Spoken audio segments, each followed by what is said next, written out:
नमस्कार, आप सभी का स्वागत है यूट्यूब चैनल कुमार फाइनेंस पर। हैप्पीएस्ट माइंड्स टेक्नोलॉजी लिमिटेड जो आईटी सेक्टर से आने वाली कंपनी है, सितंबर 2020 में इसका आईपीओ आया था प्राइमरी मार्केट में और सेम मंथ में ही इसका स्टॉक मार्केट में लिस्टिंग हुआ था, जो कि काफी प्रीमियम रेट पर हुआ था आईपीओ के रेट के कंपैरिजन में। स्टॉक मार्केट में लिस्टिंग होने के बाद हैप्पीएस्ट माइंड टेक्नोलॉजी लिमिटेड का जर्नी देखा जाए 3-4 महीना का, तो शेयर ने कोई खास परफॉर्मेंस नहीं दिया। लेकिन अगर पिछले 1.5-2 महीने का डेटा देखा जाए तो इस कंपनी ने जबरदस्त परफॉर्मेंस देते हुए अच्छा खासा मूवमेंट दिखाया है। ये शेयर जो 307 रुपया का लो बनाया है पिछले 6 साल के अपनी जर्नी में, अब ये शेयर 594 रुपया 55 पैसा पर चल रहा है, यानी लो से ऑलमोस्ट ये 100% का रिटर्न दे चुका है अपने इन्वेस्टर्स को। 1 अप्रैल 2021 को भी इसके शेयर प्राइस में करीब 10% का अपर मूवमेंट देखने को मिला और ये 54 रुपया 50 पैसा बढ़ के 594 रुपया 55 पैसा पर क्लोज हुआ। क्या कोई ऐसा न्यूज रहा जिसकी वजह से हैप्पीएस्ट माइंड्स टेक्नोलॉजी लिमिटेड के शेयर में इतना ज्यादा अपर मूवमेंट देखने को मिला? ये कंपनी और शेयर ने पास्ट में कैसा परफॉर्मेंस दिया है, इसका फ्यूचर कैसा रह सकता है, क्या करंट लेवल में इस शेयर को बाय किया जा सकता है? ये पूरा डिटेल जानने के लिए हम हैप्पीएस्ट माइंड्स टेक्नोलॉजी लिमिटेड का फंडामेंटल और स्टॉक एनालिसिस करें, उसके पहले मैं बताना चाहूंगा, अगर आप फर्स्ट टाइम विजिटर हैं इस चैनल पर या अब तक आपने चैनल को सब्सक्राइब नहीं किया है तो चैनल को सब्सक्राइब करके बेल आइकन का बटन जरूर प्रेस करें, ताकि जब भी कोई वीडियो इस चैनल पर अपलोड हो नोटिफिकेशन आपको मिलती रहे।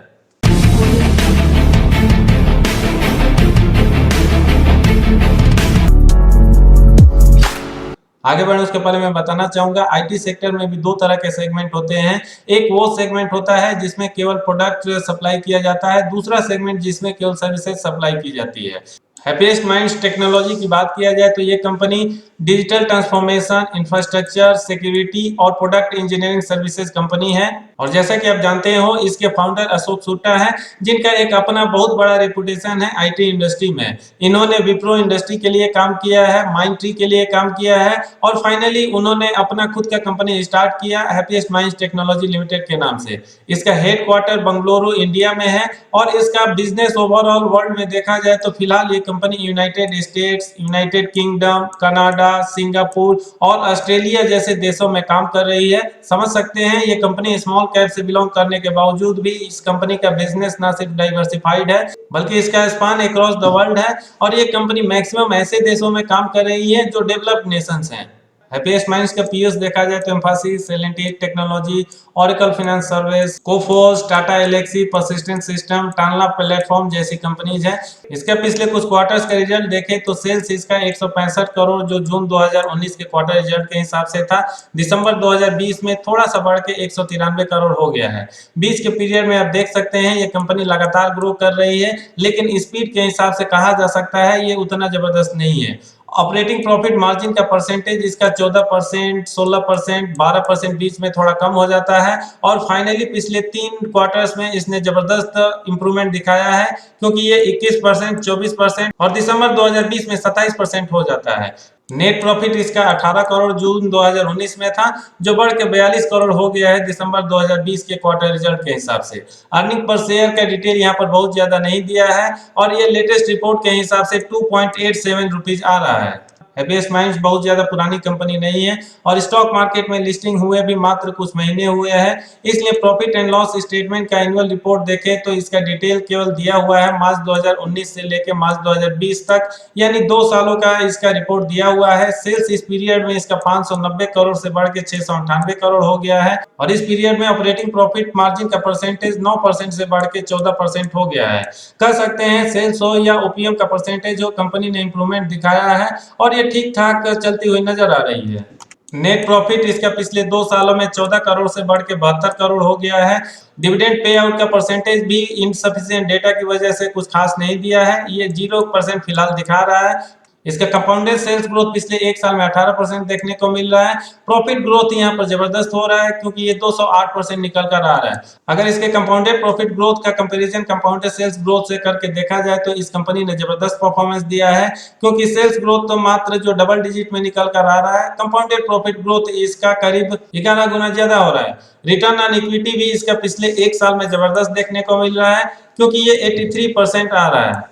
बैलेंस शीट पर नजर डाला जाए तो इसके पास रिजर्व जो 94 करोड़ नेगेटिव था मार्च 2019 के एनुअल रिपोर्ट के हिसाब से, ये इसमें बहुत ज्यादा इंप्रूवमेंट देखने को मिल रहा है और ये मार्च 2020 में 220 करोड़ हो जाता है। सितंबर 2020 का जो इसका क्वार्टर रिजल्ट आया था, यहाँ पर ये 436 करोड़ हो गया है। कह सकते हैं रिजर्व में इसका जबरदस्त इंप्रूवमेंट देखने को मिल रहा है। इस कंपनी के ऊपर कुछ कर्ज भी देखने को मिल रहा है। मार्च 2019 में 121 करोड़ का, जहां पर इंप्रूवमेंट देखने को मिल रहा है। मार्च 2020 में ये घट के 114 करोड़, जबकि सितंबर 2020 के क्वार्टर रिजल्ट के हिसाब से ये और भी ज्यादा कम होकर 80 करोड़ हो जाता है।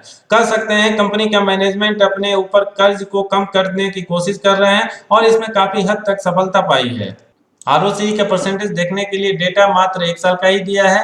मार्च 2020 की एनुअल रिपोर्ट के हिसाब से इसका आरओसी का परसेंटेज 43% आ रहा है और ये कंपनी अगर आने वाले फ्यूचर में भी इसको मेंटेन करती है तो कह सकते हैं ये कंपनी जबरदस्त परफॉर्मेंस दे रही है। शेयर होल्डिंग पैटर्न का डेटा देखें तो जैसा कि हमने देखा, इस कंपनी का लिस्टिंग ही स्टॉक मार्केट में सितंबर 2020 में हुआ था, इसलिए डेटा भी यहाँ पर सितंबर 2020 और दिसंबर 2020 का ही दिया हुआ है। प्रोमोटर्स का होल्डिंग इस पीरियड में कांस्टेंट बना हुआ है और ये 53.25% देखने को मिल रहा है। एफआईआईज का होल्डिंग 7.21% से बढ़ के 7.51 हो गया है। डीआईज का होल्डिंग इस पीरियड में थोड़ा सा घट रहा है और ये 7.36% से घट के 6.36% हो गया है। पब्लिक जिसमें आम निवेशक और एचएनआई जाते हैं, यहाँ पर मामूली इंप्रूवमेंट देखने को मिल रहा है और ये 32.18% से बढ़ के 32.88% हो गया है। हैप्पीएस्ट माइंड्स का प्रॉस देखें तो इस कंपनी ने पिछले कुछ सालों में अपने कर्ज को कम किया है। कौन सी लिस्ट में, यहाँ पर लिस्ट थोड़ा सा लंबा है। इसके शेयर का करंट मार्केट प्राइस इसके बुक वैल्यू से 18.83 टाइम्स ज्यादा चल रहा है। लगातार ये कंपनी प्रॉफिट बुक कर रही है, लेकिन डिविडेंड अभी तक इसने नहीं दिया है, ये भी इसका नेगेटिव पॉइंट है और ऐसा बताया जा रहा है इसका टैक्स रेट थोड़ा सा कम देखने को मिल रहा है। दोस्तों ये तो रहा हैप्पीएस्ट माइंड का पास्ट परफॉर्मेंस। आगे बढ़ते हुए हम देख लेते हैं 1 अप्रैल 2021 को क्यों इसके शेयर प्राइस में 10% का अपर साइड देखने को मिला। फिर हम इसका इन्वेस्टमेंट चेकलिस्ट देखेंगे और फाइनली समझने की कोशिश करेंगे क्या किसी को इस शेयर को करंट मार्केट प्राइस पर बाई करना चाहिए। दोस्तों अगर आप बहुत दिनों से स्टॉक मार्केट में ट्रेडिंग या इन्वेस्टमेंट कर रहे होंगे तो शायद आपको आइडिया होगा, जब भी किसी कंपनी या शेयर के बारे में न्यूज आता है, स्टॉक मार्केट हो या वो पर्टिकुलर शेयर हो जिसके बारे में न्यूज आता है, वो काफी ओवर रिएक्ट कर जाता है। और जैसे ही 31 मार्च को हैप्पीएस्ट माइंड के मैनेजमेंट की तरफ से एक कमेंट आया, इसके शेयर प्राइस में भी जबरदस्त मूवमेंट देखने को मिला। इसके मैनेजमेंट का कहना है हैप्पीएस्ट माइंड के एक्सपेंशन के लिए वो ऐसे कंपनीज को एक्सप्लोर कर रहे हैं जिसको फ्यूचर में वो एक्वायर कर सके और ऐसी कंपनी जिसका रेंज 20 to 30 और 40 मिलियन डॉलर साइज का हो, 100% डिजिटल हो, उस कंपनी का बिजनेस प्रॉफिटेबल हो, जिसका कल्चर काफी अच्छा हो और आसानी से हैप्पीएस्ट माइंड के साथ ब्लेंड हो सके यानी एडजस्ट हो सके। ये पॉजिटिव कमेंट आया है वेंकट रमन नारायणन जो कि एमडी एंड सीएफओ है, Joseph Anant Raju executive vice chairman and CEO है Happiest Mind product engineering services के। उन्होंने ईटी नाउ से बात करते हुए इस डिटेल को शेयर किया और इसका रिएक्शन स्टॉक मार्केट में इसके शेयर प्राइस में जबरदस्त उछाल के साथ देखने को मिला, क्योंकि ये न्यूज काफी पॉजिटिव है और मैनेजमेंट की अगर ऐसी कमेंट्री आती है, उनका फ्यूचर का प्लान अगर ऐसा निकल कर आता है, निश्चित ही कोई भी कंपनी हो उसके शेयर प्राइस में अपर मूवमेंट ही देखने को मिलेगा। वैसे भी देखा जाए तो इस कंपनी के जो फाउंडर हैं अशोक सोटा जी, उनका रेपुटेशन काफी अच्छा है आईटी इंडस्ट्री में और वो काफी प्रोडक्टिव रहे हैं अपने पास्ट के जॉब्स और जो भी असाइनमेंट्स उनको मिले हैं। दोस्तों ये रहा न्यूज या कह सकते हैं कमेंट्री जो हैप्पीएस्ट माइंड्स के मैनेजमेंट द्वारा आया और इसका रिएक्शन 1 अप्रैल 2021 को स्टॉक मार्केट में देखने को मिला और हैप्पीएस्ट माइंड्स का शेयर 10% अपर मूवमेंट के साथ क्लोज हुआ। आगे बढ़ते हुए अब हम इसका इन्वेस्टमेंट चेकलिस्ट देख लेते हैं।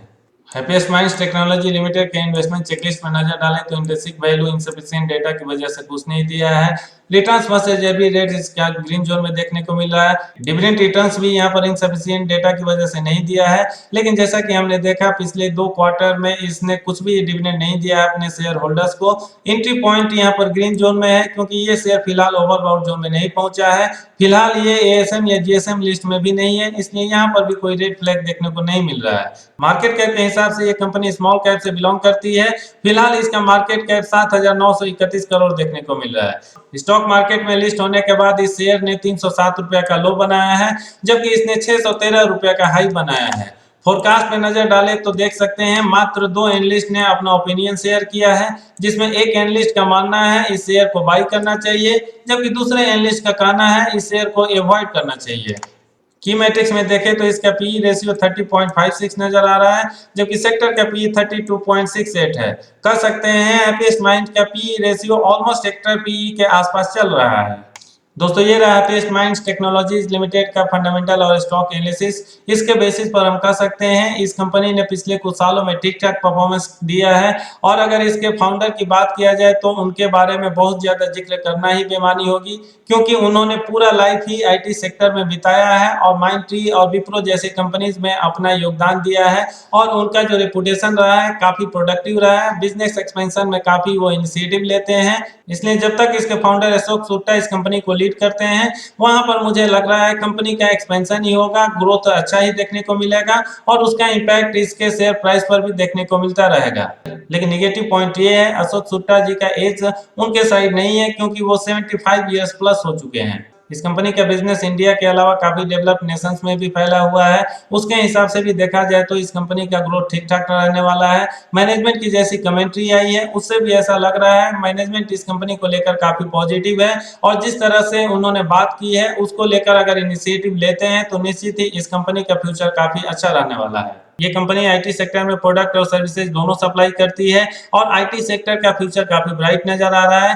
ओवरऑल कहा जा सकता है इस कंपनी के शेयर में इन्वेस्ट किया जा सकता है, लेकिन एक अलार्मिंग पॉइंट है फिलहाल ये कंपनी स्मॉल कैप में नजर आ रही है। इसलिए मैं कहना चाहूंगा अगर आप एग्रेसिव इन्वेस्टर है तो अच्छे रिटर्न के लिए इस शेयर को बाई कर सकते हैं, लेकिन अगर आप डिफेंसिव इन्वेस्टर है तो इस शेयर को अवॉइड करें, क्योंकि इसका मार्केट कैप काफी छोटा नजर आ रहा है। इस शेयर में इन्वेस्ट करने की बजाय आप टीसीएस, इंफोसिस जैसी कंपनी में इन्वेस्ट कर सकते हैं, जहां पर हो सकता है आपको थोड़ा सा रिटर्न इस शेयर के कंपैरिजन में कम मिले, लेकिन आपका इन्वेस्टमेंट इस कंपनी के कंपैरिजन में ज्यादा सेफ रहेगा।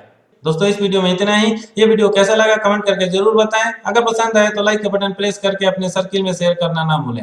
लास्ट तक वीडियो देखने के लिए धन्यवाद। जय हिंद।